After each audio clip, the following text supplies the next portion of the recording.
timeout left for Rick Carlisle and the Mavericks. So if you can come up with a possession here and get a timely three-pointer to make it a one-possession game, you go for it. But again, the Spurs have been struggling from the free throw line tonight, only 52%. So it's Parker, Hill, Duncan, Ginobili, and McDyess. Shot clock running down. Parker missing, and Hill, or Kidd, gets the rebound. A 6-point lead for the Spurs. Beaubois in traffic loses the ball on a high dribble to Ginobili.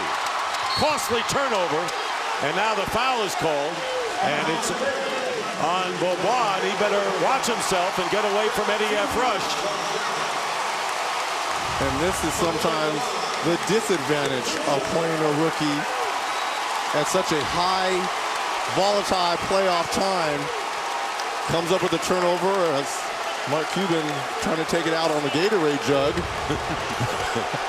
Manu Ginobili 4 for 6 from the line and 20 points in the game.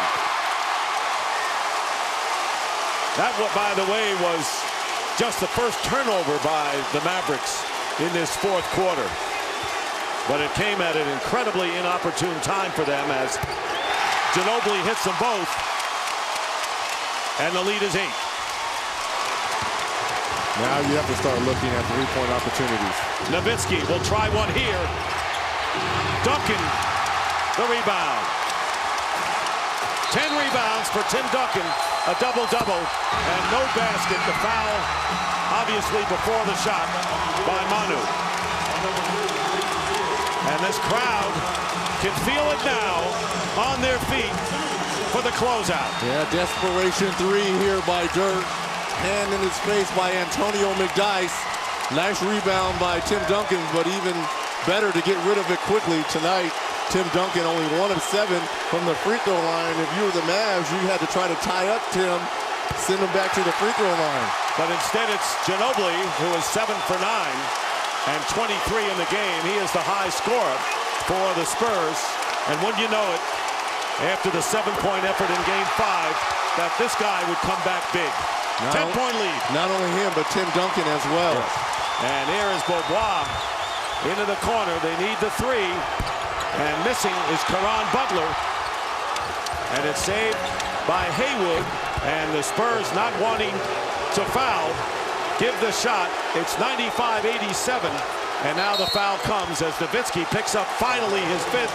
And Ginobili once again will march to the line.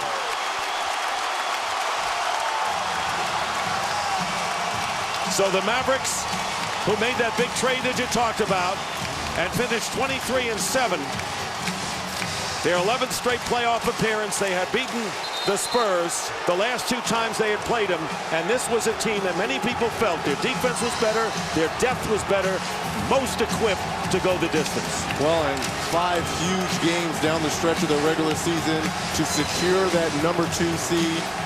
See their owner Mark Cuban pulled the trigger on the trade to bring in Caron Butler and Brendan Haywood to make them bigger. Looking at the Lakers as the team that's at the peak with all that length they have with Lamar Odom, Pau Gasol, Andrew Bynum. You've got Haywood and Dampier projecting to get to that Eastern Conference or Western Conference final. But what team would you not want to face in the first round? A team that has 4 championships. And Tim Duncan, Manu Ginobili, 3 with Tony Parker, so this is tough. On the other hand, there were some questions as to whether the Spurs had anything left. And here's Tim Duncan leaving the game to the applause of the fans. Duncan with 17 points, 10 rebounds, and a great comeback game. And now Parker will go out. Parker with 10 points and 8 assists, and McDyess, how about his 4 outside shots? And there is Eva Longoria, Tony Parker's wife, and the big 3 did indeed come up big when they had to, but there was a question whether age had caught up with this team, whether they had anything left, but the one thing they had was their health going into the playoffs. Well, they had health, and they have one of the best coaches probably ever at the professional ranks in George Popovich, but I'm going to give a lot of credit to some of the young blood. George Hill played fantastic tonight for these Spurs. And Boba fires up and misses the three, batted out. Final seconds. San Antonio up by 10. They're going to win by 10.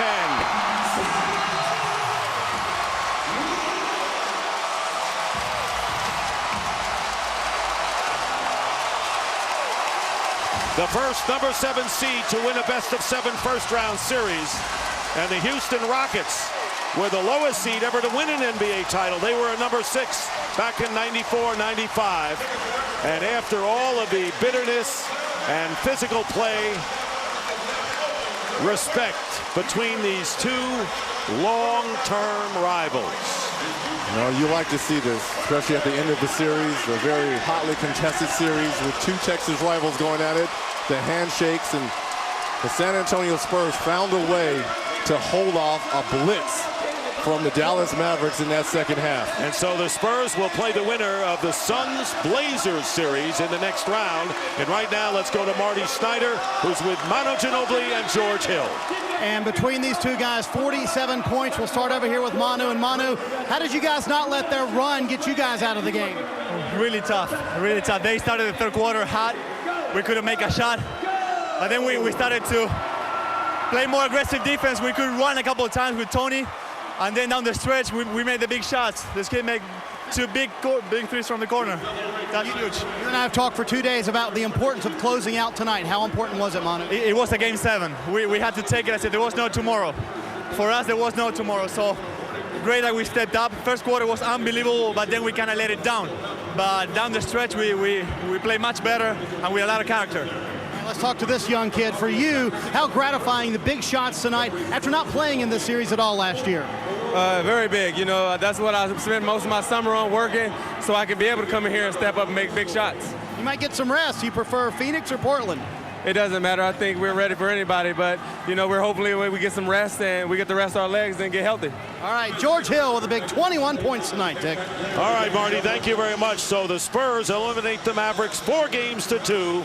And once again, the final score, the Spurs 97 and the Mavericks 87. Coming up, we'll take you to our TNT studios with Ernie Johnson and